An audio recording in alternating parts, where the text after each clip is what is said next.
What if I told you an unwanted running back made everyone look stupid? In 2023, the New York Giants made one of the boldest moves in recent memory. They decided not to give their star running back Saquon Barkley the contract he deserved, but instead paid this clown $160 million. For most players, that would have been the end of their story. But for Saquon, that was just the beginning of a revenge tour nobody saw coming. Now, the same team that doubted him has to sit back and watch as Saquon shreds defenses week after week. From jaw-dropping jukes to impossible touchdowns, this is the story of how an unwanted running back became the most unstoppable force in football. Before Saquon Barkley became a household name in football, he was just a kid growing up in the small town of Copley, Pennsylvania. As a kid, Saquon wasn't an instant star on the gridiron. In fact, he struggled to stand out in his early years. But that all changed when his family moved to Bethlehem, Pennsylvania, where he attended Whitehall High School. At Whitehall, Saquon quickly became the talk of the town. His combination of speed, power, and agility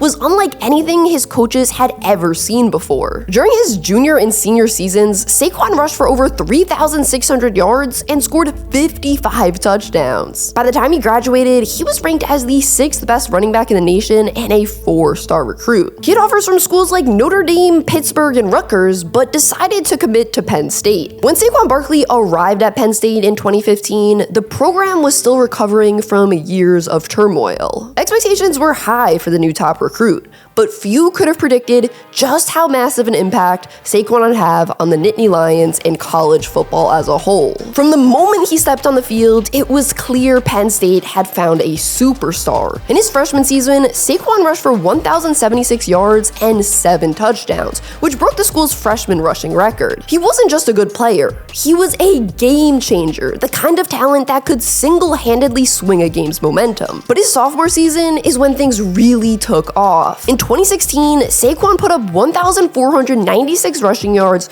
402 receiving yards, and 22 total touchdowns. His highlight reel plays became weekly occurrences, hurdling defenders, breaking tackles, and outrunning entire secondaries. Penn State went 11-3 that year, and Saquon was the heartbeat of a team that won the Big Ten championship. By his junior year, Saquon wasn't just a star.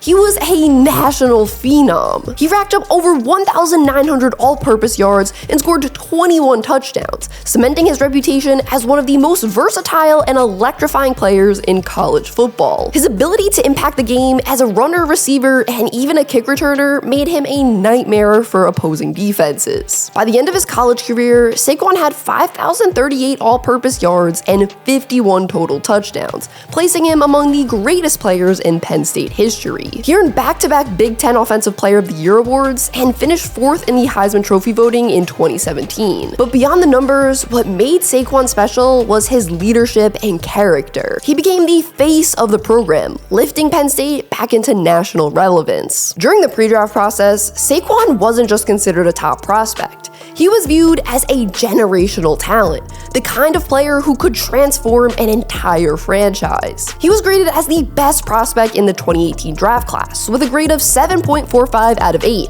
which labeled him a future perennial All-Pro. When draft day arrived, the Cleveland Browns had the 1st overall pick.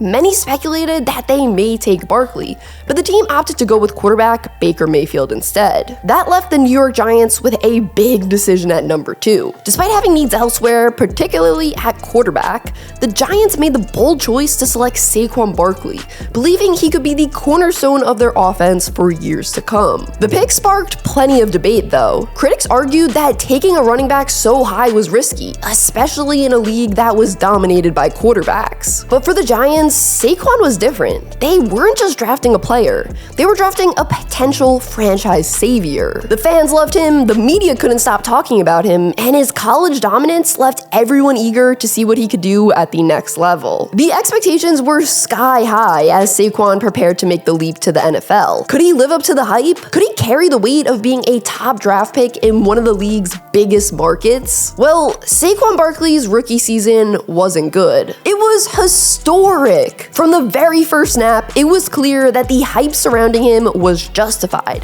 Playing for a struggling New York Giants team that finished 5-11, Saquon was the lone bright spot that gave the franchise hope for the future. He made an immediate impact in Week 1, breaking off a 68-yard touchdown run against the Jaguars that left defenders gasping for air. It was a statement. Saquon Barkley had arrived, and he wasn't going to slow down. Also, guys, I want to thank the sponsor of this video, Underdog. If you guys sign up with my promo code SheGotSports, you'll get up to $1,000 in bonus cash and a free pick. And if you guys want to go head-to-head in fantasy with me during these playoffs, I'm going to create some private drafts that you can click the link in the description and go head-to-head with me for some games during the divisional round. The draft starts when it's full, so as soon as you enter, the draft's going to start since it will only be the two of us in the draft. I'm only doing a few of them, so make sure you click one of those links in the description and see if any are still open. Also, if you guys aren't interested in fantasy drafts, they have Pick'em. I love playing Pick'em on Underdog. It's super easy. All you gotta do is select higher or lower on player stats like passing yards, receiving yards, and even fantasy points. So sign up with my promo code, get that free pick, and get up to $1,000 in bonus cash. Over the course of the season, Saquon proved to be the engine of the Giants offense. He racked up 1,307 rushing yards, the second highest total in the NFL that year, and added 91 receptions for 721 receiving yards, setting a new NFL record for catches by a rookie running back. In total, Saquon had 2,028 scrimmage yards, the most in the league that season, and became just the third rookie in NFL history to eclipse the 2,000-yard mark. But it wasn't just the numbers that stood out, it was how he did it. Saquon's runs were highlight reels in motion. He hurdled defenders, broke tackles, and turned would-be losses into game-changing plays. His ability to turn even the smallest opening into a massive game made him one of the most dangerous players in the league. By the end of the season, Saquon had scored 15 total touchdowns, was named a first-team All-Pro, and won the Rookie of the Year award. Barkley wasn't just living up to expectations, he was shattering them. After a record-breaking rookie season, expectations for Saquon Barkley in 2019 were sky high, but the season didn't go as planned. In Week 3 against the Buccaneers, Saquon suffered a high ankle sprain that sidelined him for 3 games and limited his explosiveness for much of the season. But despite the setback, Saquon still made an impact that year. In Week 15 against the Dolphins, he reminded everyone why he was considered one of the best in the league, rushing for 112 yards and scoring 2 touchdowns. Just a week later, he put on another show, tallying 189 rushing yards, 90 receiving yards, and 2 touchdowns against Washington, showcasing his dual threat ability. Saquon finished the season with 1,003 rushing yards, 438 receiving yards, and 8 total scores. But then, when the 2020 season arrived, tragedy struck. In a Week 2 matchup with the Chicago Bears, Saquon tore his ACL, ending his season after just 6 quarters of play.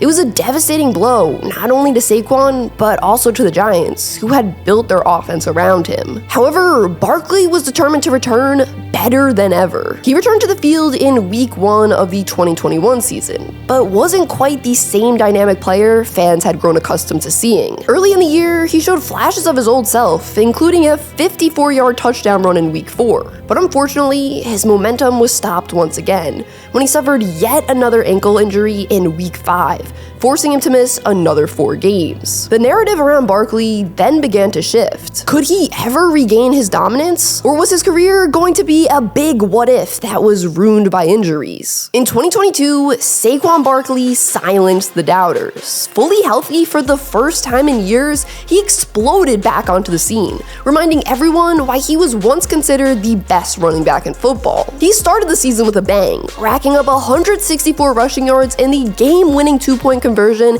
in a thrilling Week 1 victory over the Tennessee Titans. Just 3 weeks later, he rushed for 146 yards against the Bears. No one could stop him. Week after week, Saquon showcased the explosiveness and versatility that made him special. He rushed for over 100 yards in 6 games and played a pivotal role in the Giants' surprising playoff push, as he finished the season with 1,312 rushing yards, 338 receiving yards, and 10 total touchdowns. His efforts earned him a second Pro Bowl selection and cemented his reputation as one of the league's elite running backs. More importantly, Saquon proved he could stay healthy and carry an offense. In the playoffs, Saquon elevated his game to another level, During the Giants' wildcard matchup against the Minnesota Vikings, he scored 2 key touchdowns, helping the Giants secure a surprising 31-24 victory, marking their first playoff win since their 2011 Super Bowl run. Although the Giants' season ended in the divisional round with a tough loss to the Eagles, Saquon's performance in the playoffs solidified his role as the heart and soul of the team. The 2022 season wasn't just a return to form for Saquon, it was a full-blown redemption arc. But there was a problem. Saquon's contract was expiring. Despite being a clear leader for the offense, the Giants just didn't want to pay him that much, and his contract negotiations dragged into the summer. Before the start of the season, the team decided to place the 1-year franchise tag on him. With his future uncertain, Saquon came into the year with a chip on his shoulder, determined to prove that he was worth the long-term commitment the Giants weren't ready to make. However, injuries remained a concern.